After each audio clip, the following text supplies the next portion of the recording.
Hare Krishna everyone, welcome to Rathyatra প্রস্তুতি episode 2। তো আজকে আমরা রথে কিছু আলপনা করে নিলাম। তারপর এখানে বোন জগন্নাথের জন্য ড্রেস সেলাই করে ফেললো। এটা হচ্ছে জগন্নাথের প্রথম রথে যে ড্রেসটা পরবে সেটা। এটা অনেক সুন্দর একটা ড্রেস, সবুজ কালারের মধ্যে। এখানে বাবা জগন্নাথের জন্য 3 জনের জন্য ছাতা তৈরি করে নিচ্ছে। তো তোমরা দেখতে থাকো কিভাবে বাবা এই ছাতাটা তৈরি করে, তোমরা সকলে দেখতে থাকো।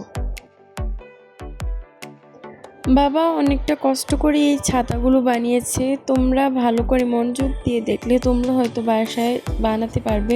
তবে আমার কাছে আমার বাবারটা অনেক ভালো লেগেছে। তো প্রথমে বাবা এই পতিগুলোকে কেটে তারপরে একটার সঙ্গে আরেকটা জুড়ে দিচ্ছে। দেখতে থাকো, আশা করি তোমাদের ভালো লাগবে। তো তৈরি করে ফেলেছে বাবা জগন্নাথের জন্য ছাতা। তো আজকের ভিডিওটা ছিল এই পর্যন্তই। কেমন হয়েছে অবশ্যই কমেন্ট করে জানাবেন। হরে কৃষ্ণ, রাধে রাধে, জয় জগন্নাথ।